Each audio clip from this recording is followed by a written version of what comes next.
புதிய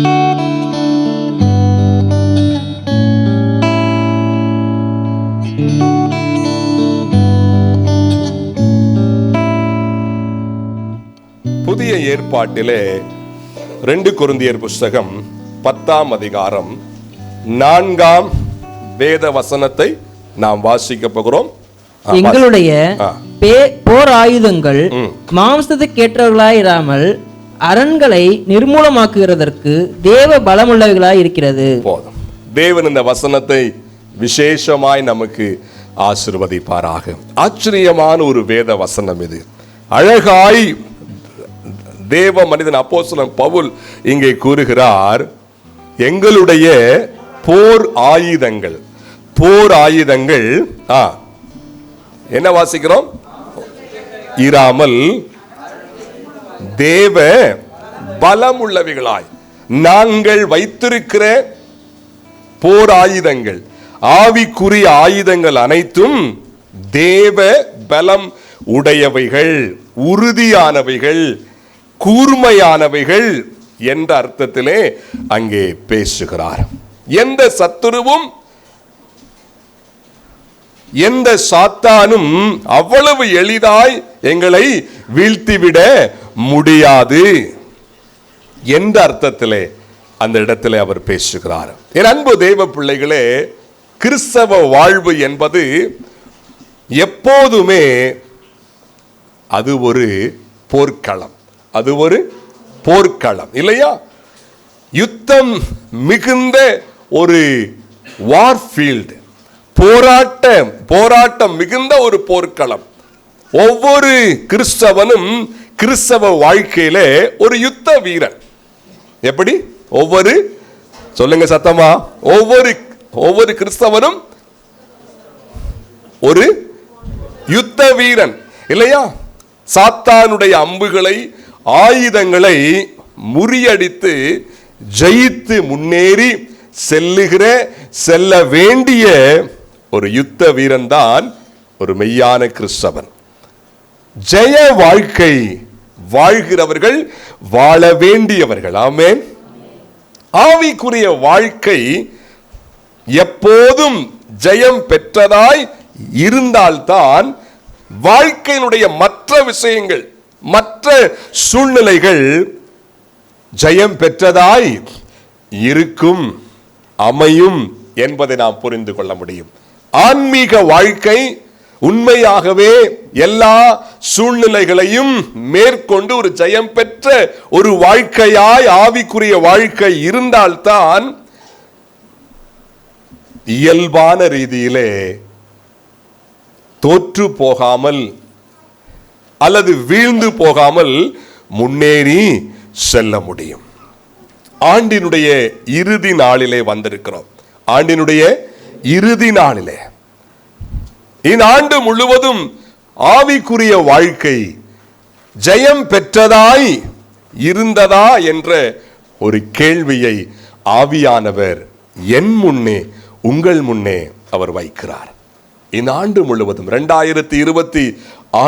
2023ஆம் ஆண்டு ஆரம்பித்ததிலிருந்து ஆண்டினுடைய இறுதி நாளுக்கு வந்திருக்கிறோமே, ஆண்டினுடைய ஒவ்வொரு நாளும் ஒவ்வொரு வினாடியும் நாம் வாழ்ந்த ஆவிக்குரிய வாழ்க்கை வெற்றி பெற்ற ஒரு வாழ்க்கையாய் இருந்ததா என்று ஆவியானவர் கேட்கிறார். வாழ்க்கையின் சூழ்நிலைகள் ஜெயம் பெற்றதாய் இருந்ததா?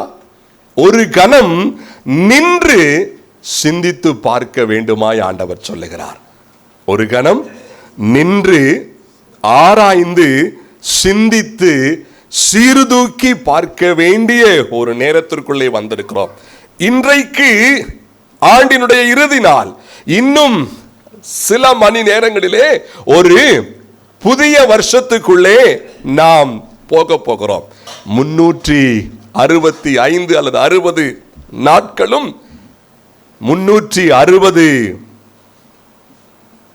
நாட்களும் ஜெயம் பெற்றவர்களை போல ஆரம்பித்து தோற்று வீழ்ந்து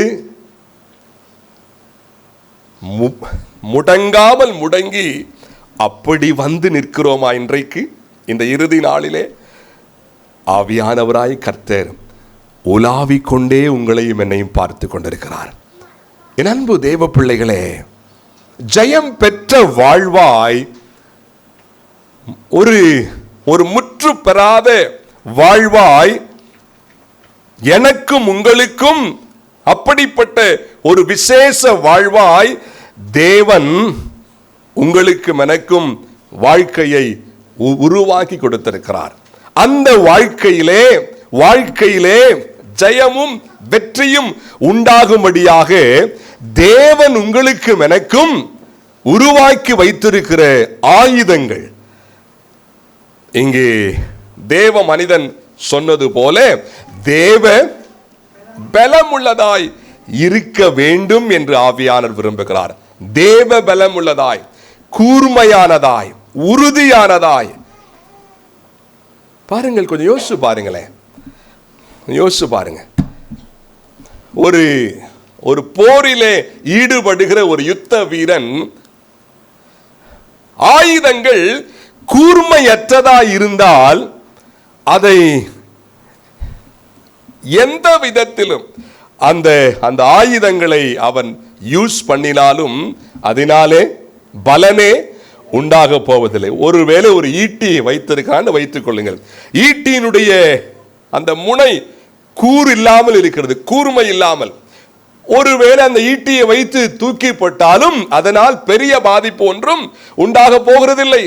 வாள் இருக்கிறதுன்னு வைத்துக் கொள்ளுங்கள். வாளை எடுக்கிறான், இந்த பக்கமும் ரொம்ப மொட்டையா இருக்கு, இங்கிட்டும் கூர்மை இல்லை, பிரயோஜனம் இருக்கா? ஆனால் வாள் பெரிய வாள், பார்ப்பதற்கு மிக அழகாய் இருக்கிறது. ஒருவேளை வில் வைத்திருக்கான்னு வைத்துக் கொள்ளுங்கள். அம்புகள் ஏராளம் வச்சிருக்கிறான், எல்லா அம்புகளும் கூர்மையற்று இருக்குது. ஏதாவது பிரயோஜனம் இருக்கா? சொல்லுங்க சத்தமா. பயனில்லை. ஆயுதங்களை கூர்மையாக நாம் வைத்திருப்பது மிக மிக அவசியம். என்னிடத்திலும் உன்னிடத்திலும் பல ஆயுதங்கள் இருக்கலாம், பல ஆயுதங்கள் ஒருவேளை இருக்கலாம். ஆவிக்குரிய வாழ்க்கைக்கேற்ற அந்த ஆவிக்குரிய அந்த போராட்டத்திலே வெற்றி பெறுவதற்கு நானும் நீங்களும் பல ஆயுதங்களை வைத்திருக்கலாம். ஆனால் அந்த ஆயுதங்கள் கூர்மையானதாக, உறுதியானதாக இருந்தால் மட்டுமே நமக்கு போராட்டத்திலே வெற்றி கிட்டும். ஆமென். கொஞ்சம் யோசிச்சு பாருங்களேன். ஒரு ஆசாரியானவன், இந்த டோர் வேலாம் பார்ப்பாங்க இல்லையா, ஆசாரி வீட்டிலேயே அடிக்கடி, அதாவது அவரிடத்துல இருக்கிற அந்த ஆயுதங்கள், அந்த டூல்ஸ் எடுத்து ஓயாம அதை ஷார்ப் பண்ணிக்கிட்டே இருப்பாங்க. ஆமாவா இல்லையா? அதே போல வேலைக்கு போன பிற்பாடும், வேலை ஆரம்பிக்கிறதுக்கு முன்னாடியும் அதை என்ன செய்வாங்க, அப்படியே நல்லா கூர்மைப்படுத்துவாங்க. கூர்மையற்ற ஆயுதங்களாலே வேலை செய்ய முடியுமா, முடியாதா? சொல்லுங்க சத்தமா. முடியாது. பாருங்க, நீங்க பிள்ளைகிட்டெல்லாம் ஒன்று இருக்கும், நீங்க பார்த்துருப்பீங்க. ஷார்ப்னர் இருக்கும், அப்புறம் பென்சில் இருக்கும், அப்புறம் சத்தமா எரேசர் இருக்கும், ஸ்கேல் வச்சிருப்பாங்க. அதுல முக்கியமா என்னது, பென்சில் இருக்கும். அந்த பென்சில் எடுத்து ஒரு சின்ன எது சத்தமா அந்த ஷார்ப்னருக்குள்ள விட்டு நல்லா திருகி ஷார்ப் ஆக்கிட்டு நோட்ல வார்த்தைகளை எழுதினா அழகா வருது இல்லையா? ஆமாவா இல்லையா? அந்த வேர்ட்ஸ் நல்லா சுத்தமா வருது. ஆனால் அந்த கூர்மை கொஞ்சம் கொஞ்சமாய் குறைஞ்சு குறைஞ்சு குறைஞ்சு எழுத எழுத திக்கா வரதும் மாறுமா இல்லையா? ஆமாவா இல்லையா? பெரிய பென்சில், ஆனா கூர்மை இல்லைன்னு வச்சுக்கோங்களேன், நம்ம எழுதுறோம், கொஞ்சம் அழுத்தி எழுதுறோம். ஷார்ப்பா இல்லாதனால அது திக்கா என்ன செய்ய முடியல, எழுத முடியல. என் அன்பு தேவ பிள்ளைகளே, சாத்தானையும் போராட்டங்களையும் உலக சூழ்நிலைகளையும் பிரச்சனைகளையும் மேற்கொள்ள வேண்டும் என்று சொன்னால் ஆயுதங்கள் இருந்தால் மட்டும் போதாது. அந்த ஆயுதங்கள் கூர்மையானதாய், தேவ பலமுள்ளதாய், உறுதியானதாய் இருத்தல் அவசியம். பாருங்கள், உலக வாழ்க்கையிலே யாரும் அதாவது அந்த மோட்சத்திலே இருப்பது போல இங்கே நாம் வாழ முடியாது, வாழ்கிறதில்லை. சுற்றிலும் பல பாவ சோதனைகள், வியாதியான சூழ்நிலைகள், இக்கட்டான சூழல்கள், பல பிரச்சனைகள், இவைகளை எல்லாம் மேற்கொண்டு முன்னேறி செல்வதுதான் ஒரு உயிருள்ள ஜீவனுள்ள ஒரு மெய் கிறிஸ்தவனுக்கு அடையாளம். ஆனால் அப்படி முன்னேறி போக வேண்டும் என்று சொன்னால் ஆயுதங்கள் கூர்மையா இருக்கணும். அங்கு என்ன வாசிக்கிறத வாசிங்க. மீண்டும் ஆரம்பத்தில் நாம் வாசித்த அந்த வார்த்தைகளை, எங்களுடைய போர் ஆயுதங்கள் மாம்சத்துக்கு ஏற்றவைகளா இராமல் அரண்களை நிர்மூலம் ஆகிறதற்கு தேவ பலமுள்ளவைகளா இருக்கிறது. அழகாய் சொல்லுகிறார். என்னது? போர் ஆயுதங்களாம். போர் ஆயுதங்கள் தேவ பலமுள்ளதாய். என் அன்பு தேவ பிள்ளைகளே, பாருங்கள், சில உதாரணங்களை சொல்லுகிறேன், ஆராய்ந்து பாருங்கள். சிலர் நிறைய ஜெபம் பண்ணுவாங்க. எப்படி சொல்லுங்க சத்தமா? நிறைய ஜெபிப்பாங்க. எப்போது பார்த்தாலும் அவர்களை பார்த்தால் ஜெப வாஞ்சையோடு இருப்பாங்க.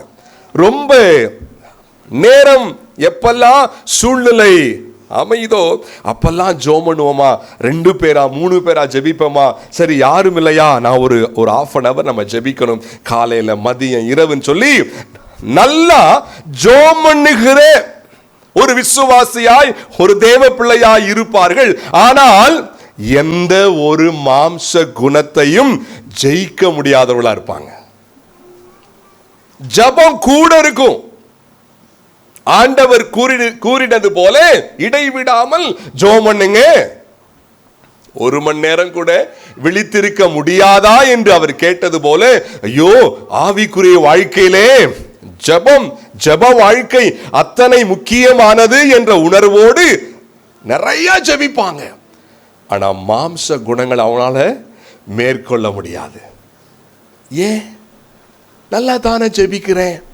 கேள்வி வரும், ஜெபம் என்ற ஆயுதம் கூர்மை எல்லாம் இருக்குது. பெரிய பென்சில், ஈட்டி பெரிதாய் இருக்கிறது, வாள் நீளமான வாள் பின்பதாகத்தான் வைத்திருக்கிறார் ஒரு போர் வீரன். அந்த வாளை தூக்கி எடுத்தால் ஆச்சரியமாய் இருக்கிறது, எவ்வளவு பெரிய வாள். கூர்மை, உறுதி இல்லையே. அந்த வாளை வைத்து ஒன்றும் செய்ய முடியாது.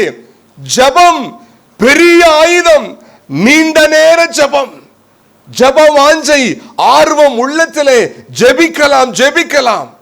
ஆனால் மாம்ச சுபாவங்களை ஜெயிக்க முடியவில்லை. அந்த ஜெபத்தால், அந்த ஜெப ஆயுதத்தால் போதுமான மாற்றம் இல்லையா என்று கேட்டால் ஆமாம், மாற்றம் இல்லை. ஏன்? அந்த ஜெப ஆயுதத்திலே கூர்மழுங்கி இருக்கிறது. ஜெபம் இருக்கிறது, கூர்மை இல்லை. ஜெபம் இருக்கிறது, தேவ பலம் இல்லை. ஜெபம் இருக்கிறது, உறுதி இல்லை. இந்த வருஷத்தில் ஜெபம் என்ற ஆயுதம் எப்படி இருந்தது உங்க வாழ்க்கையில? கூர்மையா இருந்துச்சா? ஆமாம், இது போலத்தான் என் வாழ்க்கையிலும் என்ற உணர்வு உருவாகிறதா? நிறைய ஜெபிப்பேன், நிறைய ஜெபம் பண்ண விருப்பம் இருக்கும். ஆனா சின்ன விஷயத்தை கூட என்னால் என்ன செய்ய முடியல, மேற்கொள்ள முடியவில்லையே. ஒரு சின்ன மாம்ச, ஒரு கோபம், ஒரு எரிச்சல், ஒரு பொறாமை, ஒரு பகை, ஒரு விரோதம். என்னங்க ஜெபம் பண்ணி பலன்? ஜெபத்துக்கு பலன் இருக்கு, உங்க ஜெபத்துக்கு பலன் இல்லை, அவ்வளவுதான். அது ஏன் தெரியுமா? கூர்மழுங்கி இருக்கிறது. கூர்மை இல்லாமல் பெரிய ஒரு பென்சிலை போல புதிய பென்சில் அழகா இருக்குது. அந்த பென்சில் மேல பேரெல்லாம் போட்டிருக்கும். பேர் கூட இன்னும் என்ன செய்யல, அழியல. ஆனா அந்த பென்சிலை உபயோகப்படுத்த முடியாது. பென்சிலை நான் உள்ள வச்சிருக்கிறேன், இந்த பாக்ஸ்குள்ள தான் இருக்குது. For what? கூர் இல்லாத பென்சில் எதற்கு? கூர் இல்லாத ஜெபம் வீணானது. தேவ பிள்ளையே, ஐயோ, எங்க பாஸ்டர் மூலமா அடிக்கடி ஆண்டவர் பேசுறார், என்ன ஜெபி ஜெபி ஜெபி, நானும் ஜெபிக்கிறேன். ஆனா கூர்மையற்ற ஜெபமா இருக்குதா? ஜெப ஆயுதம் எப்படி இருக்கிறது? சிலர் நிறைய வேதம் வாசிப்பாங்க, சிலர் நிறைய வேதம் வாசிப்பாங்க, நல்லா வேதம் தியானிப்பாங்க, நல்லா வேதத்தை நிறைய ஆராய்ந்து வேத அறிவு உள்ளவர்களை போல இருப்பாங்க. ஆனால் சரியான உபதேசம் எது என்ற தெளிவு இல்லாம இருப்பாங்க. என்னது, எப்பவுமே வேதமும் கையுமா இருப்பாங்களே, பைபிள் பைபிள் பைபிள் ரொம்ப நேரம் வாசிப்பாங்க. கூறில்லாத வாசிப்பு, கூர்மையற்ற வாசிப்பு, கூர்மையற்ற வேத தியான வாழ்க்கை முறை. நாம் எதை, எந்த ஆண்டவரை, எந்த உபதேசத்தை ஃபாலோ பண்ணுகிறோம் என்ற அறிவு இல்லாம இருப்பாங்க. கூர்மையற்ற வேத வாசிப்பு. இந்த வருஷத்துல இது போல இருந்துச்சா உங்க வேத வாசிப்பு? அதனால தான் தேவன் அநேக முறை பேசியிருக்கிறார். வாழ்க்கையினுடைய இந்த ஸ்டாண்டிலிருந்து மேலே இந்த ஸ்டாண்டுக்கு வந்த பிற்பாடு அதற்கு மேலே வந்தது போல இல்லவே இல்லை. நானும் நிறைய ஜோமணி பார்க்கிறேன், நிறைய வேதவாசு பார்க்கிறேன், பட் மேல போவே முடியலையே. கூர்மையற்ற பென்சிலாலே எழுதவே முடியாது. கூர்மையற்ற அல்லது தேவ ஸ்ட்ரென்த் பலனற்ற ஒரு ஜெபத்தாலே பயனேதும் உண்டாக போவதில்லையே. இல்லைங்க, எங்க சபையில நல்ல கூட்டங்கள், ஆராதனை, பெண்கள் கூட்டம், வேதபாடம், விடுதலை, உபவாச ஜெபம், இதிலெல்லாம் நாங்க அட்டன் பண்ண ஆவிக்குரிய வாழ்க்கையில ஒரு உயிர்மீச்சு வருது. அதனால நான் நிறைய ஜெபிப்பேன், நிறைய வேதம் வாசிப்பேன்.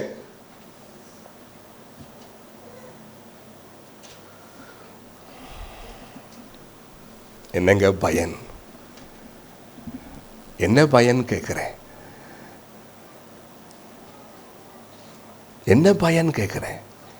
உப்பானது சாரமற்று போனால் எதினால் வெளியே உப்பு சாரம் அந்த ஒன்னே ஒண்ணு இல்லாம போனா போச்சு. ஆனா பார்க்கிறதுக்கு வெள்ளையா இருக்கும். எப்படிங்க இருக்கும்? வெண்மையா இருக்கும். ஒரு அழகான ஜாடியில போட்டு நம்ம வச்சிருப்போம். முக்கியமான கிச்சன்ல ஒரு முக்கியமான இடத்துல இருக்கு, பிரயாசப்பட்டு அதை வாங்கி வந்திருப்போம். ஆனா சாரம் இல்லை. ஆவிக்குரிய வாழ்க்கை இந்த ஆண்டுல இது போல இருந்துச்சா? ஒரு கணம் நின்று சீர்தூக்கி பாருங்க. இப்படியே போயிட்டு இருந்தா பிரயோஜனம் இல்லைங்க. ஆண்டவரே, நான் நிற்கிறேன், ஒரு கணம் நான் நிக்கட்டும், ஆராய்ஞ்சு பார்க்கட்டும். ஆண்டவரே, முந்தின நாளை விட அடுத்த நாள் ஒரு படி நாம் மேல வந்திருக்கணுமே. முந்தின மாதத்தை விட அடுத்த மாதம் ஒரு படி நாம் மேல வந்திருக்கிறோமே. ஏ பி சி டி என்று போக வேண்டியவன் ஏயிலே இருக்கிறேனே, பியிலே இருக்கிறேனே. ஆனா ரொம்ப ஜெபிக்கிற மாதிரி இருக்குது. எனக்கே ஒரு ஃபீல் இருக்கு, நல்லா ஜெபிக்கிறேன், நல்லா வேதம் வாசிக்கிறேன். ஏன் ஆண்டவரே? ஆண்டவர் பேசுறார் இந்த நாள்ல, மகளே மகனே, கூர்மை இல்லப்பா, உன் ஜெப வாழ்க்கையில கூர்மை இல்லப்பா, உன் வேத வாசிப்புல கூர்மை இல்லப்பா. கூர்மை இல்லாத ஆயுதத்தாலே ஜெயம் வராதுப்பான்னு சொல்றாரு. சீர்தூக்கி பார்க்க வேண்டிய நேரம். என் அன்பு தேவ பிள்ளையே, சிலர் அப்படியே மெய் மறந்து தேவனை ஆராதிப்பார்கள். பாடல் பாட, கர்த்தரை ஸ்தோத்திரிக்க அப்படியே மெய் மறந்து ஆண்டவருடைய பிரசன்னத்திலேயே இருக்கிற உணர்விலேயே இருப்பார்கள். ஆனால் பாவத்தை ஜெயிக்க முடியாதவர்களா இருப்பாங்க. பாவத்தோடு ஒட்டி வாழ்றவங்களா இருப்பாங்க. ஆண்டவர் என்னோடு பேசினவர் உங்களோடு பேசிக் கொண்டிருக்கிறார். ஆமென். என் அன்பு தேவ பிள்ளையே, இதே வாழ்க்கை முறையோடு புத்தாண்டுக்குள்ளே நாம் சென்றால் இந்த வருடம் எப்படி இருந்ததோ அதுபோலத்தானே அடுத்த வருடம் இருக்கும். ஆண்டவர் நம்மோடு பேசிக் கொண்டிருக்கிறார். சீர்தூக்கி பார்க்க வேண்டிய நேரம். ஆமென். சீர்தூக்கி பார்க்க வேண்டிய நேரம். என் அன்பு தேவ பிள்ளைகளே, ஒவ்வொரு வாரமும் கர்த்தர் தெளிவாய் என்னோடு பேசுகிறார், உங்களோடு பேசுகிறார். யாரெல்லாம் அந்த வார்த்தைகளை ஜாக்கிரதையாய், ஆண்டவரே எனக்கு தானே பேசுனீங்க, என்னோடு தானே பேசுனீங்க, ஆண்டவரே என் வாழ்க்கையை ஒப்பு கொடுக்கிறேன், அவங்களுக்கு இவங்களுக்கு அதை நான் சிந்திக்க மாட்டேன், எனக்கு பேசுனீங்க, என்னோடு பேசுனீங்க. சீர்தூக்கி பார்க்க வேண்டிய நேரம். அநேக வேளைகளிலே எல்லாரும் பார்ப்பதற்கு ஒரு சிறந்த ஆவிக்குரிய ஒரு தேவ பிள்ளையாய் நான் அல்லது நாம் தோன்றினாலும் உள்ளே பல சோகங்கள், உள்ளே பல தோல்விகள், உள்ளே பல போராட்டங்கள், சின்ன பாவங்களை, இச்சையான விஷயங்களை ஜெயிக்க முடியாமல் போராடி கொண்டிருக்கிறோம் என்று சொன்னால் தெளிவா புரிஞ்சுக்கங்க. ஆண்டவரை சாடாதீங்க. ஆண்டவருக்கு அதுக்கு சம்பந்தமே. அந்த ஆயுதங்கள், ஆவிக்குரிய ஆயுதங்கள் கூர்மை போனபடினால தான் எவ்வளவு பிரயாசப்பட்டாலும். கொஞ்சம் யோசிச்சு பாருங்களேன், பென்சிலை நல்லா ஷார்ப் பண்ணாம நல்லா கூர்மையெல்லாம் போய் அழுத்தி அழுத்தி அழுத்தி அழுத்தி எழுதினாலும் எப்படி இருக்கு? கொஞ்சம் யோசிச்சு பாருங்க. அதே போலதான் நம்ம பண்றோம். சீர்தூக்கி பார்க்காம ஜெப நேரத்தை கூட்டுவோமா, நிறைய வேதம் வாசிப்போமா, கொஞ்ச நேரம் பாட்டு அவனுடைய பாடலை கேட்போமா. சீர்தூக்கி பார்க்கிறது, ஷார்பன் பண்றது, அது எப்ப? கூர்மையாக்குறது அது எப்பன்னு கேட்கிறேன். சொல்லுங்க. ஆவியானவர் என்னோடு பேசிட்டு இருக்கிறாரு, உங்களோடு பேசிட்டு இருக்காரு. அப்பா, நீ கூர்மை ஆக்காமலே நீ என்ன செஞ்சிட்டு இருக்க? முன்னேறி போக ரொம்ப பிரயாசப்பட்டுக்கிட்டு இருக்க. கொஞ்சம் முடியும். ஷார்ப் இல்லாத பென்சிலை வச்சு கண்டிப்பா எழுதலாம். எழுத்தா இருக்காது, அது போகலாம்.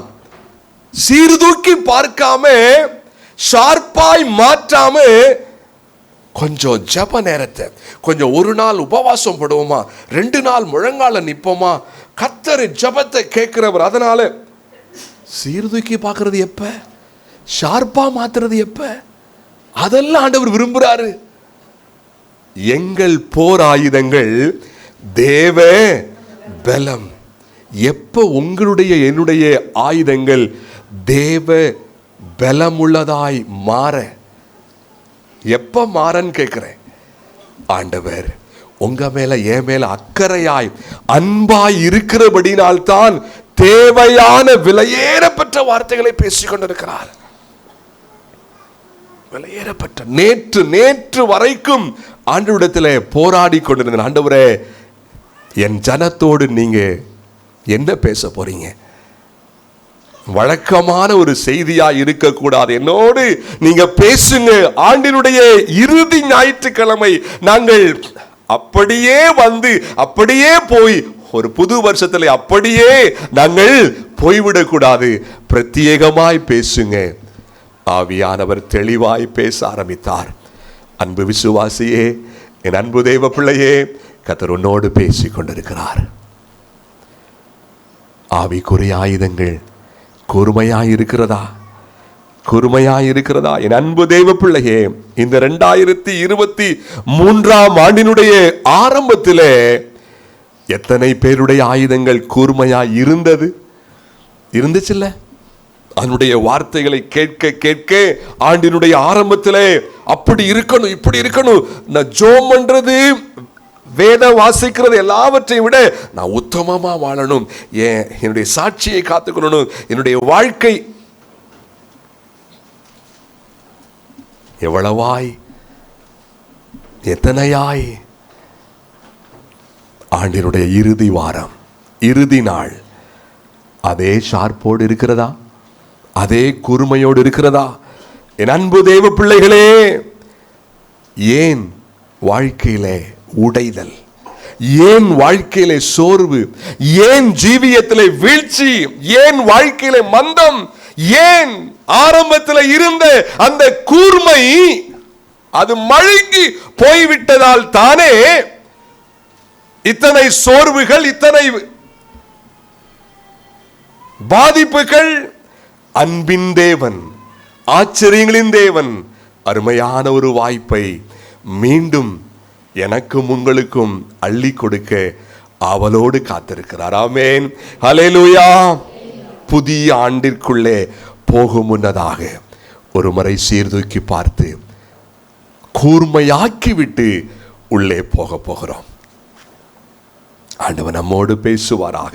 புதிய ஆண்டை உங்களுக்கும் எனக்கு முன்னதாக அவர் வைத்திருக்கிறார். என் அன்பு தேவ பிள்ளைகளே, பாருங்கள், ஒரு தேவ பிள்ளைக்கு தேவன் பல ஆயுதங்களை, பல ஆவிக்குரிய விஷயங்களை ஆயுதமாக அவர் கொடுத்திருக்கிறார். எப்படி? பல ஆவிக்குரிய விஷயங்களை ஆயுதமாக. இயல்பாக நாம் சிந்திப்பது ஆண்டவர் இயேசு கிறிஸ்துவின் நாமம் இல்லையா? அப்புறம் இயேசு கிறிஸ்துவின் வல்லமை, அப்புறம் விசுவாசம் என்றெல்லாம் பல ஆயுதங்களை நாம் சிந்திப்போம். ஆனால் சாதாரண ரீதியிலே ஒரு ஒரு ஒரு ஒரு கிறிஸ்தவனுக்கு ஆவிக்குரிய வாழ்க்கையிலே அவர் ஆயுதங்களாக என்னென்ன விஷயத்தை அவர் உருவாக்கி அவர் கொடுத்திருக்கிறார் என்று சொன்னால், வேதம், வேத தியானம், இரண்டாவது ஜெபம், அதாவது ஜெப வாழ்வு, மூன்றாவது விசுவாசம், நான்காவது ஆத்துமாதாயம், ஐந்தாவது ஆவிக்குரிய குணம். இன்னும் அநேகம் இருக்கிறது. நாம் எல்லாவற்றையும் இங்கே சிந்திக்க முடியாது. சுருக்கமாய் நான் சொல்லுகிறேன். வேதம், வேத வார்த்தை என்ற ஆயுதம், ஜெபம் அல்லது ஜெப வாழ்வு என்ற ஆயுதம், விசுவாசம் என்ற ஆயுதம், அப்புறம் ஆத்தும ஆதாயம் என்ற ஆயுதம், அப்புறம் ஆவிக்குரிய குணம் என்ற ஆயுதம். வேதம், வேதம் வாசித்தேனே, வேதம் வாசிக்கத்தானே செஞ்சேன். வேத தியானம் இருந்துச்சே. என்ன? வேத வாசிப்பு என்ற ஆயுதத்தை, அந்த வார்த்தைகளை வாழ்க்கையிலே பின்பற்றுவதன் மூலம் அந்த வேத தியானம் என்ற வாழ்க்கையை கூர்மைப்படுத்துகிறோம். பின்பற்றாம வாசிச்சா 2000 வருஷம் ஆனாலும் எந்த பயன் இல்லை. ஆமாவா இல்லையா? சொல்லுங்க. ஒரு பள்ளி மாணவன் ஸ்கூலுக்கு போறான், புத்தகம்லாம் இருக்குது, நல்லா வாசிக்கிறான், நல்லா படிக்கிறான், வீட்டில் வந்து ஆனா அரையாண்டு, காலாண்டு, ஆனுவல் போய் என்ன செய்யறதில்ல, வாசிக்கிறதுக்கு ரொம்ப நல்லா இருக்குது. அந்த புத்தகத்திலேயே நிறைய பிக்சர்ஸ், நிறைய படங்கள் அழகழகா இருக்குது. ஆனா ஆஃப் இயர்லி எக்ஸாம் வருது, அதை பாடத்தை படிச்சு உள்ளத்தில் அதை என்ன செய்யணும், அதுக்கு ஆயத்தம் இல்லை. அது ரொம்ப கஷ்டம். அதுதான் கூர்மைப்படுத்தும் மூளைய. அந்த நல்லா கூர்மையா வச்சுக்கிட்டு போய் ஆஃப் இயர்லியில் உட்கார்ந்தானா அழகா எழுதலாம். வேத வாசிப்பு, வேத தியானம், கூர்மை ஆக்குதல், அது எப்படி? வாழ்க்கையிலே அப்பியாசிப்பதன் மூலமாக, கேட்கிற தேவ செய்திகள், கேட்கிற வேத தியானங்கள், அல்லது நீங்கள் வேதம் வாசிக்கும் பொழுது ஆண்டவர் உங்களோடும் என்னோடும் பேசுகிற அந்த வேத வார்த்தைகளை கேட்பதோடு விட்டு விடாது, அவைகளை கேட்டு உள்ளத்திற்குள்ளே அவைகளை கொண்டு சென்று வாழ்க்கையின் சூழ்நிலைகளுக்குள்ளே அந்த வேத வார்த்தை உணர்வோடு கூட வாழ்வது தான் கூர்மைப்படுத்துவது. இந்த கூர்மையாக்குதல் இல்லாவிட்டா ஒரு நாளைக்கு 10 அதிகாரம் அல்லது குட்டி பைபிள் இங்கே, அல்லது வீடு பூரா வசனம், அல்லது கார்ல, வண்டியில, அது கூர்மையற்ற ஒரு ஆயுதத்தை நல்லா பாலிஷ் போட்டாலும் பிரயோஜனம் இல்லைங்க. ஆமாவா இல்லையா? வாழ்க்கையிலே அப்பியாசிப்பதுதான் கூர்மைப்படுத்துவது. அநேகருக்கு ஒருவேளை இருந்திருக்கலாம், ஆமென், ஒருவேளை பாதி இருந்திருக்கலாம். போனது போகட்டும், ஒரு புதிய வருஷம் வச்சிருக்கிறார். ஆமென். ஒரு புதிய வருஷம். ஆண்டவரே, இந்த வருஷத்திலே நான் ஒருவேளை என் வாழ்க்கையில நான் வாசித்த வேத வசனங்களை, நான் கேட்ட தேவ செய்திகளை, நான் தியானித்த தேவ ஆலோசனைகளை வாழ்க்கைக்குள்ளே இழுத்து செல்லாமல் அப்படியே பேருக்காக பார்த்து அதிலே இன்பம் கண்டேன். இனிமேல் அப்படி இருக்க மாட்டேன் ஆண்டவரே, வாழ்க்கையாக மாற்றுவேன். தீர்மானம் எடுத்து பாருங்க. கூர்மை பண்ண ஆரம்பிச்சிட்டோம். ஆமென், ஹல்லேலூயா. பென்சிலை எடுத்து அந்த ஷார்ப்னருக்குள்ள உள்ள வைக்க ஆரம்பிச்சிட்டோம். அதான் அர்த்தம். அதை ஃபாலோ பண்ண ஆரம்பிச்சிட்டான். ஜெபம் என்ற ஆயுதம் எல்லாருக்கும் இருக்குது. ஆமாவா இல்லையா? ஜெபம் உண்மையாகவே உலகத்திலே பல மதங்கள் இருந்தாலும் கிறிஸ்தவ மார்க்கத்திலே இல்லையா, கிறிஸ்தவ வாழ்க்கையிலே ஜெபம் என்ற விஷயம் மிகப்பெரிய ஆசீர்வதிக்கப்பட்ட ஒன்றுங்க. ஆண்டவரோடு பேசுகிற ஒரு மிகப்பெரிய ஒரு டூல். உண்மையாகவே ஒரு கிறிஸ்தவனுக்கு அந்த காரியம் இல்லாட்டின்னு வச்சுக்கோங்களேன், சோர்ந்து விழுந்து போயிடுவோம். ஆமாவா இல்லையா? அந்த ஜெபம் என்ற ஆயுதம் இல்லாட்டி சோர்ந்து விழுந்து போயிடுவோம். ஆனா அந்த ஆயுதத்தை தப்பாவே உபயோகப்படுத்திட்டு இருக்கோம், கூர்மையாக்கல.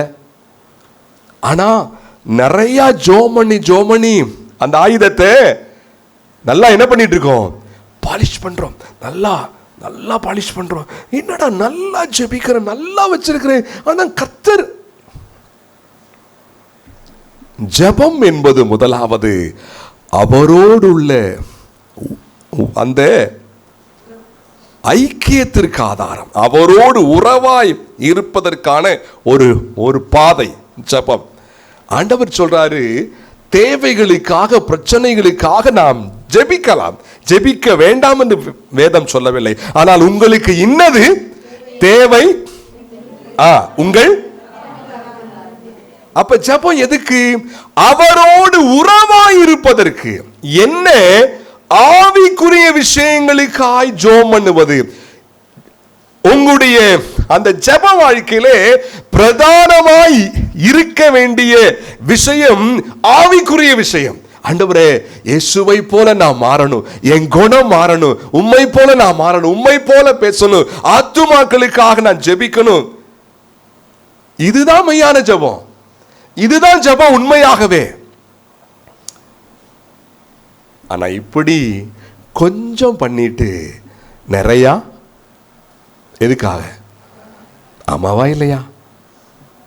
நானும் என்னையும் சேர்த்தான் சொல்றேன். உண்மையா இல்லையா? ஆண்டவர் சொல்றாரு, மகனே, ஜெப முறை இதுவல்ல. சீஷர்கள் வந்து எப்படி? சீஷர்கள் வந்து, ஆண்டவரே எங்களுக்கு ஜெபம் பண்ண கற்றுத்தாரும். அந்த அந்த அந்த ஜெபத்துல பூமிக்குரிய விஷயம் எத்தனை இருக்குது? ஜெபம் பண்ண சொல்லி கொடுத்தாரா இல்லையா? எடுத்து வாசிங்க. யார் சீக்கிரம் எடுக்கணும், எடுத்து வாசிங்க. சீஷர்களுக்கு தேவன் கற்றுக் கொடுத்த அந்த ஜெபத்திலே பூமிக்குரிய விஷயம் எது? சொல்லுங்க. மத்தேயு 6. நீங்கள் ஜெபம் பண்ண வேண்டிய விதமாவது, பரமண்டலங்களில் இருக்கிற எங்கள் பிதாவே, உம்முடைய நாமம் பரிசுத்தப்படுவதாக, உம்முடைய ராஜ்யம் வருவதாக. பாருங்கள், உம்முடைய நாமம் பரிசுத்தப்படுவதாக, உம்முடைய ராஜ்யம் வருவதாக, உம்முடைய சித்தம் பரமண்டலத்திலே செய்யப்படுகிறது போல பூமியிலேயும் செய்யப்படுவதாக. அடுத்து, எங்களுக்கு வேண்டிய ஆகாரத்தை இன்று எங்களுக்கு தாரும். எங்கள் கடனாளிகளுக்கு நாங்கள் மன்னிக்கிறது போல எங்கள் கடன்களை எங்களுக்கு மன்னியும். எங்களை சோதனைக்குட்பட பண்ணாமல் தீமை நின்று எங்களை ரட்சித்துக் கொள்ளும். ராஜ்யமும் வல்லமையும் மகிமையும் என்றென்றைக்கும் உம்முடையவைகளே, ஆமேன் என்பதே. இந்த ஜெபத்துல உலக பிரகாரமான விஷயம் எது? இன்று ஒன்றே ஒன்று மட்டும்தான். மீதி இருக்கிற ரெண்டும் உலக சம்பந்தப்பட்டது போல இருக்கும். அது தேவ ஆவிக்குரிய ஜீவியத்தோடு லிங்க் ஆனது.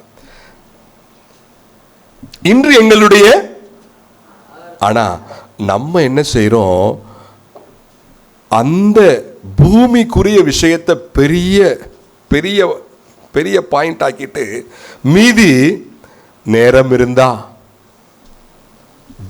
உண்மையாகவே இது போன்றது ஒரு ஜெப வாழ்க்கை இருந்தால் அதிலே கூர்மை கண்டிப்பாய் சொல்லுங்க. இது போன்ற, அதாவது நாம் செய்கிற விதத்திலே ஜெபம் இருந்தால் கூர்மை அற்று போய்விடும். வேதம் சொல்லுகிறது, ஜெபம் என்பது, என் அன்பு தேவ பிள்ளைகளே, எது ஜெபம் என்பது தேவைக்கான ஒரு பாதை என்று பொதுவாக நாம் சிந்தித்தாலும் அந்த காரியத்தினுடைய ஆதாரம், காரணம் எதற்காக? ஆண்டவரோடு கூட உள்ள உறவுக்காக, ஆவிக்குரிய தேவைகளுக்காக, அதற்காக ஜெபிப்பதுதான் உண்மையான ஜெபம். யார் இப்படிப்பட்ட ஒரு ஜெப வாழ்க்கை இல்லையோ, கூர்மை கண்டிப்பா மழுங்கி போகும். விசுவாசம் என்ற ஆயுதம் இக்கட்டிலும் அவர் மேல் விசுவாசமாய் இருத்தல், சார்ந்திருத்தல் கூர்மையாகும். விசுவாசம் இக்கட்டான சூழ்நிலைகளிலே, பாரமான பாதிப்பான மிக வேதனையான சூழ்நிலையிலே சிந்தை முழுவதும் என் ஆண்டவர் பார்த்துக் கொள்வார், என் ஆண்டவர் என்னோடு இருக்கிறார் என்ற உணர்வு மேலோங்கி இருக்க இருக்க விசுவாசம் கூர்மையாகிக் கொண்டே இருக்கும். எல்லாரோடும் சேர்த்து ஆண்டவரையும் நாம் அங்கு வைத்து இந்த முயற்சியும் பண்ணிட்டு இருக்கேன், ஆண்டவர்ட்டையும் ஜெபம் பண்ணியிருக்கேன். அது விசுவாசத்தை கூர்மைப்படுத்துறதல்ல.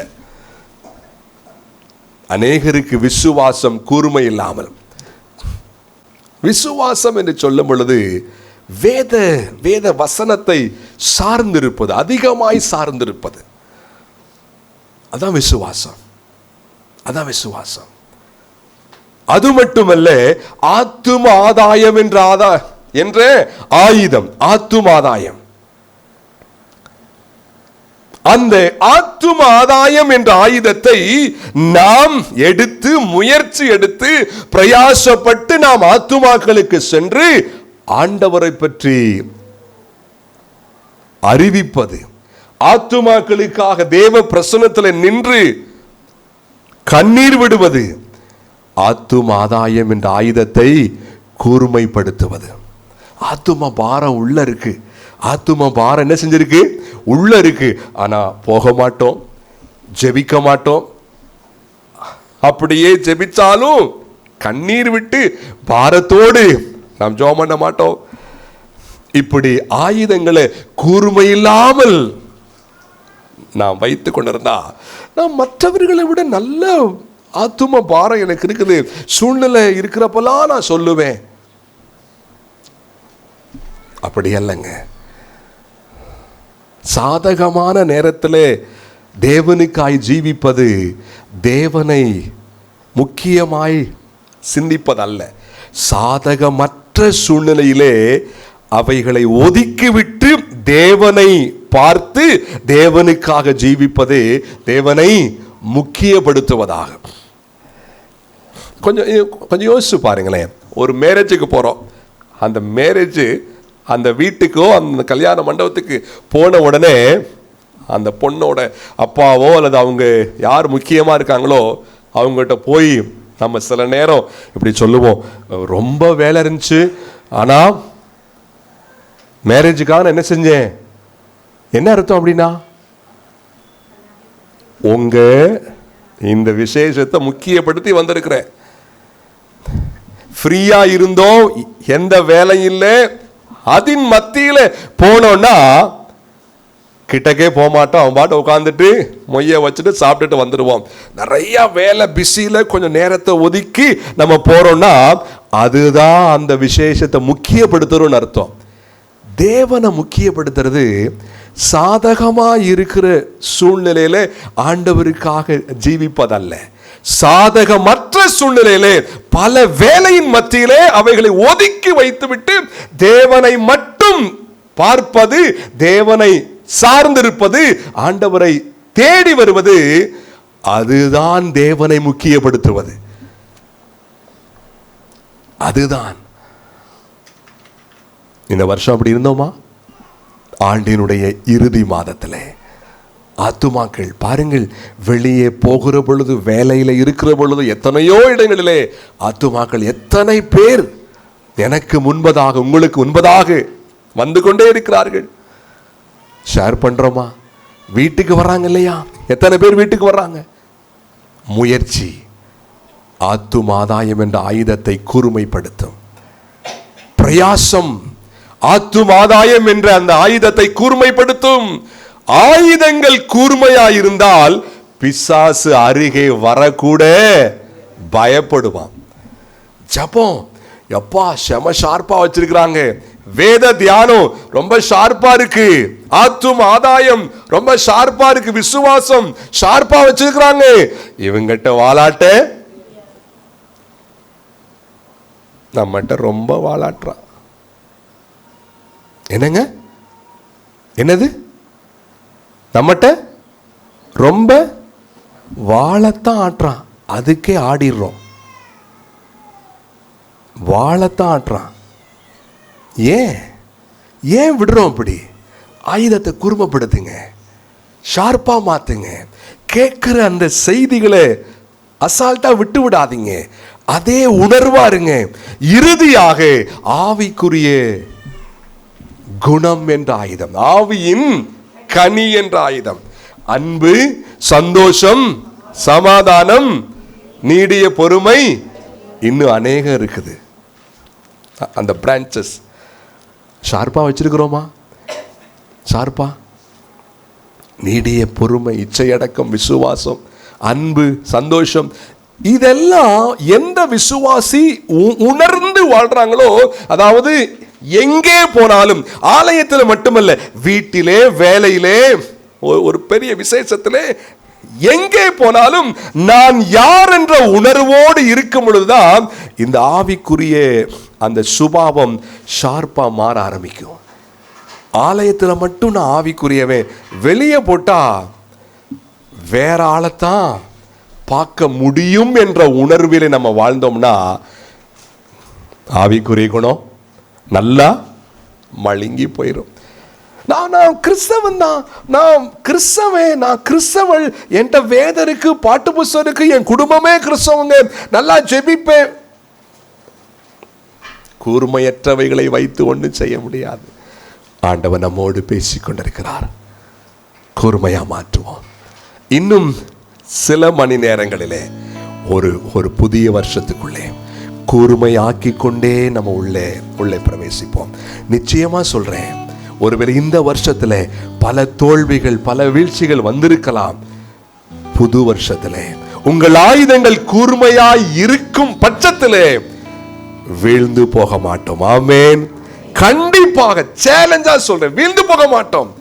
ஜெயிக்கிறவர்களாய், முன்னேறி போகிறவர்களாய், வெற்றியோடு கூட வீர நடை போடுகிறவர்களாய் நாம் மாறுவோம், மாற முடியும். அது தேவனிடத்துல இல்லை, உங்க கையில தான் இருக்குது. ஆமென். என் கையில. ஆயுதங்களை கூர்மைப்படுத்துவோம். வேத வார்த்தைகளை சாதாரணமா எண்ணாதீங்க. அவர்கள் கேட்ட வசனங்களை விசுவாசம் இல்லாமல், ஜாக்கிரதை இல்லாமல் அவர்கள் கேட்டபடினாலே கேட்ட வசனம் அவர்களுக்கு பிரயோஜனப்படவில்லை. வாழ்க்கையிலே அபியாசிப்போமா? நம்ம எல்லாரும் அப்படியே தேவ சமூக முழங்கால் படிடலாம். ஆண்டவன் நம்மோடு கூட பேசி இருக்கிறார். ஒரு நிமிடம் தேவ சமூகத்திலே முற்றிலுமாய் நம்மை தாழ்த்துவோம். ஆண்டவரே,